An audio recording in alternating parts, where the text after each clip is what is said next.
자, 안녕하세요. 자연스입니다. 오늘 제가 말씀드릴 거는 인도에 겁나게 많은 신이 존재한다는 그런 얘기를 한번 해드릴 거예요. 그런 얘기 들어보셨는지 모르겠는데, 인도에는 인도 인구수보다도 신이 더 많다. 뭐 이런 얘기들이 있거든요. 그러니까, 그리고 그런 얘기가 또 있습니다. 중국이 뭐 13억 중국 뭐 이렇게 얘기하는데, 인도를 뭐 12억 인도 뭐 이렇게도 얘기를 하는데 벌써 인도가 중국을 인구수로 넘어섰다. 뭐 이런 얘기들도 있어요. 그래서 인도야말로 통제되지 않는 굉장히 좀 특이한 나라. 그리고 인도가 인구가 얼마인지도 잘 모르는데 그거보다 더 많은 신들이 있다. 그래서 다신이라고 하는 전통. 그래서 유일신 전통이 있고 세상에는 다신이라는 전통이 있는데 유일신이라고 하는 거는 이제 사막 종교 같은 데서 나옵니다. 계속해서 유목 문화들은 뭔가 문화적 적집이 이루어질 수가 없고 계속 이동하다 보니까 단순하고 심플한 걸 이제 중심으로 해서 유일신 전통이라는 게 만들어지고 그게 이제 가장 대표적인 게 아시다시피 유대교, 그 다음에 기독교, 이슬람교 같은 거라고 보시면 되고요. 그 다음에 농경문화 전통에서는 여러 가지 신들, 그러니까는 사람이 움직일 수 없는 구조 속에서 계속 적층돼서 살다 보니까 다양한 신들에 대한 필연성들을 느끼거든요. 우리도 마찬가지입니다. 뭐 비가 너무 많이 오면 뭐 또 귀신에게 빌어야 되고 비가 안 와도 또 귀신에게 빌어야 되고 뭐 그래서 주변에 있는 게 다 신들이죠.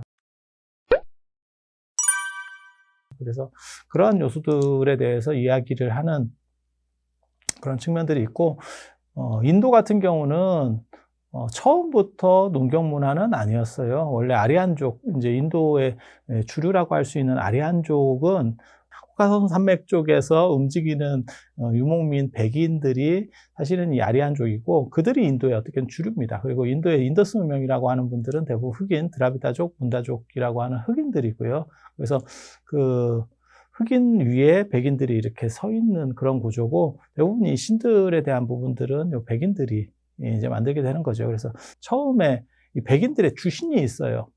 그러니까 얘네들이 처음에는 유목 문화들이 강력했기 때문에 제우스라든지 안 그러면 그런 정도의 필적할 만한 신으로 인드라 신이라고 하는 게 있죠. 그래서 리그베다의 한 4분의 1 정도가 인드라 신에 대한 찬가. 그 다음에 우리 이제 불교적으로는 그게 이제 인드라 신이 제석천으로 들어옵니다. 그래서 벼락을 치는 신이 되는 거고요. 예전에는 뭐 벼락 치는 신이라는 게 대단해요. 그리고 이 벼락이 언제 대단하냐면 우리 같이 이렇게 기웃대가 우리 같은 기웃대는 사실 벼락에 큰 의미가 없고 저 유목 쪽에서 마른 하늘에 벼락 치는 것들이 있거든요. 그게 이제 벼락 신들이 굉장한 위험을 보이는 그런 요소들이라고 보시면 돼요. 그래서 하늘에서 아무것도 없는 데서 우르르쾅쾅 하니까 저기 위에 뭐가 있고 굉장히 진노하고 강력한 뭐 힘을 가진 분이 존재하는갑다. 이런 게 이제 하늘에 있는 신들에 대한 그런 생각인 거고 토속신들과 접촉을 하게 되고 그 토속신들을 정복하는 과정에서 우리식으로 말하면 저 단군신화 보면 단군이라고 하는 어떻게 보면 탄생하는 과정에서 환웅이 곰족과 호랑이족이라고 하는 부분들과 스팝되는, 그래서 곰과 호랑이는 이제 침체해서 결국 맞서서 어느 정도 충돌하다가 물러나게 되는 구조고, 곰은 이제 융합되는 구조. 그렇게 해서 융합하면 환웅족과 곰족이 융합하면 단군이 만들어졌다. 뭐 이렇게 되는 거죠. 그래서 이게 이제 1차적인 신들의 구조가 만들어진다라고 보시면 되는데, 2차적인 건 뭐냐면 농경민의 역습입니다. 어차피 지배층보다 피지배층이 훨씬 많기 때문에 이들의 문화 속에서 올라오는 신들이 있어요. 그래서 시대가 더 뒤로 가면 이제 유목민적인 걸 바탕으로 해서 농경민적인 이런 열망들을 담은 신들이 크게 대두하게 되는 거죠. 그리고 조금 더 이제 문화들이 안정되면서 그 위로 이제 적층되는 게 과연 이 세상에서 이 세상은 어떻게 만들어졌느냐라는 식으로 사고가 깊어지면서 만들어지는 게 이제 브라흐만신, 창조주라고 하는 거죠.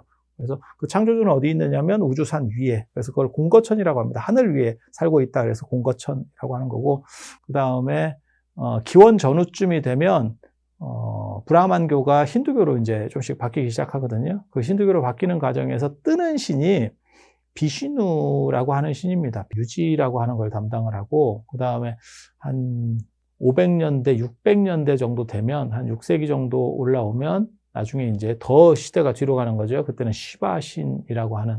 그래서 힌두교의 첫 스타트를 어떻게 보면 끊는 신 중에 신, 그걸 천중천이라고 하는데, 그래서 이제 삼신 구조가 만들어지는 거예요. 제석천이라고 하는 신 중에 신이라는 구조 한 가지, 그 다음에 창조주, 브라흐만, 그 다음에 유지라고 하는 보존이라고 하는 개념으로서의 비슈누, 그 다음에 파괴의 신, 시바.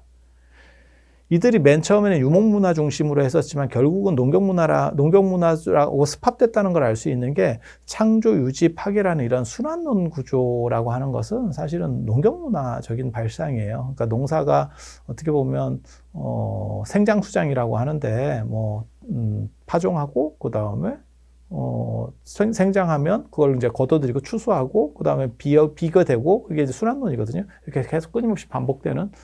추나 추동 같이 반복되는 그런 구조. 그래서 창조신, 유지신, 그 다음에 파괴의 신.